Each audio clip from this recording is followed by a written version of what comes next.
দেখো গরম গরম ভাত হয়ে গেছে, ভাতটা হয়ে গেছে, নামিয়ে রাখলাম। আর এখানে হয়েছে মসুর ডাল। মসুর ডাল, পেঁয়াজ, কাঁচা লঙ্কা, পাঁচফোড়ন দিয়ে করেছি। মসুর ডাল হয়েছে। আর এখানে হয়েছে মোচা ঘন্ট, একটা আলু দিয়ে করেছি। নামাবার সময় ঘি গরম মশলা দিয়েছি। মোচা ঘন্টটা ভাতের সঙ্গে খেতে কিন্তু ভালোই লাগে।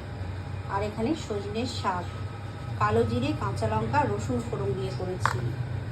আর আজকের স্পেশাল, আজকের দেখো এই যে শঙ্কর মাছের তেল ঝাল। শঙ্কর মাছের তেল ঝালটা আজকে প্রথম রান্না করলাম আমি, তো একটু টেস্ট করে দেখলাম, খেতে কিন্তু দারুণ হয়েছে। আর খাওয়ার সময় আমের আচার নিয়ে নেব। এই ছিল দুপুরের লাঞ্চের মেনু আমাদের। তো আজকের লাঞ্চের মেনুগুলো কেমন লাগলো কমেন্ট বক্সে অবশ্যই লিখে জানাবে বন্ধুরা। সকলকে জানাই শুভ দুপুরের অনেক অনেক শুভেচ্ছা।